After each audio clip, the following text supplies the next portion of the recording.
What is up, everybody? Daniel Rock Zero Way back again on a video. 1998 year in review continues with ECW's November to Remember. This is a pretty average show. The main event, we see three of the top ECW guys in Taz, Sabu, and Rob Van Dam team up to take on the triple threat, which is Shane Douglas, Bam Bam Bigelow, and Chris Candido. It's an interesting alliance between Taz, Sabu, and Rob Van Dam, considering the history between Taz and Sabu. So how are they going to get along? This is ECW's November to Remember, the fourth and final pay-per-view of the year for ECW. And it's a doozy. We start off with Terry Funk for some reason. He is wacky on this show. He sets up a table during the tag team match between the Blue World Orders, Blue Meanie, and Nova taking on Danny Doring and Roadkill in this match. So during this match taking place, Terry Funk is going crazy. He's all over the place. He gets a table. Yes. Terry Funk grabs the table and he puts himself through the table because he is pissed off that Tommy Dreamer picked someone else to be his tag team partner.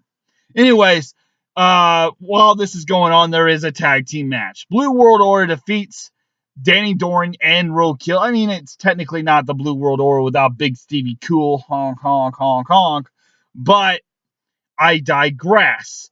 This is an okay match. Most opening ECW matches are your basic tag team fanfare of a match. So, not much to it. A lot of fanfare. 5 out of 10. Next up, we have a bizarre match, and two guys have no business being in ECW. I apologize for both these guys. Nothing against them. They don't really fit the ECW mold. And these two guys are Tommy Rogers and Tracy Smothers. Tommy Rogers was a one-half member of the tag team, the Fantastics. And Tracy Smothers is a part of the FBI, the Full-Blooded Italians. This is all kind of weird. All kinds of shenanigans. Tommy Rogers gets the victory in this really bad match. A 3. But then another match takes place. And another match takes place. And it's just all a bunch of craziness. You would think Vince Russo would come up with this shit. But this is Paul Heyman's shit. There are like 5 matches taking place that happens within this one particular match. It's really bad. 3.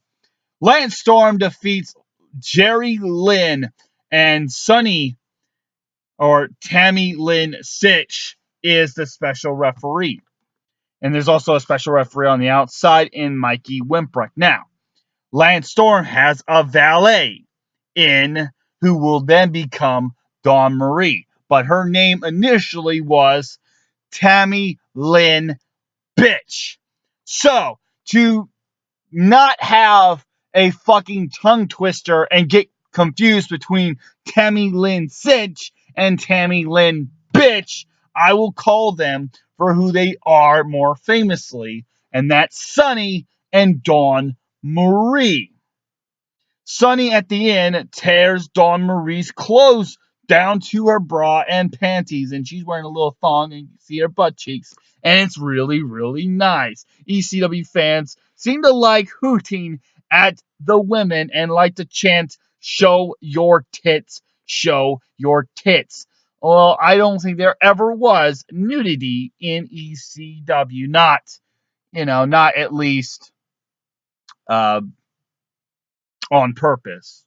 Maybe a little bit of accidental nudity, i.e. seeing Nicole Bass's nipples on Living Dangerously, but, whatever. That still haunts me to this, seeing that.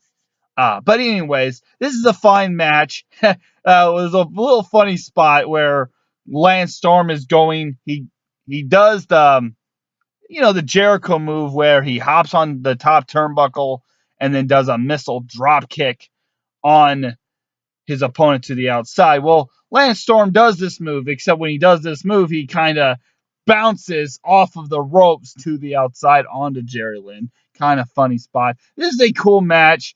Of course, it would be a 7 out of 10. You got Jerry Lynn, you got Lance Storm, two really, really talented wrestlers. Very good match here. Next up, before I move on, I have to talk about the finish. The finish is kind of weird. Mikey Wembrick gets a stunner on Sonny, which looks actually my bad. Sonny gets a whippersnapper, and it's really funky looking. Mikey Wembrick comes in, he cleans house, he does all sorts of stunners or fucking whippersnappers, and so there's the finish where Jerry Lynn has a small package on Lance Storm. Mikey Wembrick then reverses this small package, and Lance Storm gets the victory over Jerry Lynn because of that. There you go. Good match, 7 on 10. Next up, we have Masato Tanaka, the crazy bastard, and his partner, Balls Mahoney, defeating the Dudley Boys to win the tag team championships. This is a crazy match. Crazy. Lots of cringe-worthy chair shots that are completely unprotected. Of course you do. You have the Dudleys, you have Balls, and you have Masato Tanaka, who has to replace Axel Rotten. Axel Rotten and Balls Mahoney never did capture the tag team titles together, but Balls do capture it with Masato Tanaka. Kind of a weird pairing, but still gets the job done, and they are your new ECW tag team champions. A lot of cringeworthy chair shots. If you don't like that, well, bite me, I guess. I don't know. 6 out of 10. Nice stuff. Next up, Tommy Dreamer and his mystery partner. That would be, you want to play 21? I have 22. Want to play blackjack? Well, I have too many of those too. You want to play aces and eights? I got too many of those too. His partner's Jake Roberts. And Jake Roberts is not doing so well during this point. Now, this is after he got fired from WWF again, and this is before his famous 21 promo. They take on Just Incredible and Jack Victory. This is an okay match. Again, Terry Funk, he is wacky, middle-aged, and crazy. And after the match is all said and done, Tommy Dreamer and Terry Funk, they have a little confrontation. And Terry Funk calls him a fucking bitch, calls him a bastard. You're a dirty bastard. And Tommy Dreamer doesn't want to hurt him because he looks up to him like he's a father figure. And then Terry Funk beats the shit out of him while he calls him a bastard. He calls him a bitch and all this kinds of shit. There's a lot of, the bitch word gets dropped quite a lot throughout this entire show, with Joey Styles calling Tammy Lynn bitch. That's been called a lot.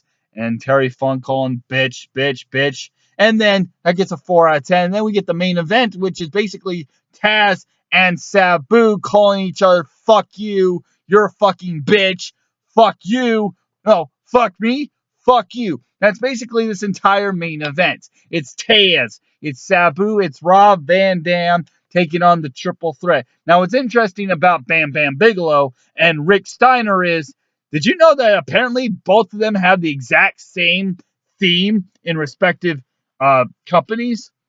Bam Bam Bigelow came out to Welcome to the Jungle, and Rick Steiner came up to a ripoff of Welcome to the Jungle by Guns N' Roses. It's very fucking weird. So when Bam Bam Bigelow leaves ECW and joins WCW at World War III, I'll talk about that show later on. It's kind of weird. Both guys have the exact same fucking themes. Kind of weird. Anyways, now and they have the exact same theme at the exact same fucking time. Kind of weird. But anyways, there's nothing special about this match. It's basically Taz and Sabu and Rob Van Dam one-upping each other. This is Shane Douglas's first match in a while because he still has that arm sling he wears and can't picture him without it. Not much to it. It's basically Taz and Sabu saying fuck you a lot to each other. They get the victory. Taz, Sabu, and Rob Van Dam wins, and I give it a 5 out of 10. Overall, ECW's November to Remember 1998 is not much of a show to, well, remember. And therefore, it gets a 5 out of 10. Overall, the ECW 4 pay-per-views, Living Dangerously, Heat Wave, November to Remember, and WrestlePalooza, all 4 of them averagely gets a 5.7. Your worst pay-per-view was WrestlePalooza. Very bad, piss poor show. And your best show was definitely the cream of the crop in Heat Wave. Very, very good. Overall, that's ECW November to Remember 1998. Not a whole lot to talk about. I give it a 5 out of 10. And I'll catch you next time for WWF Survivor Series and World War III. Goodbye.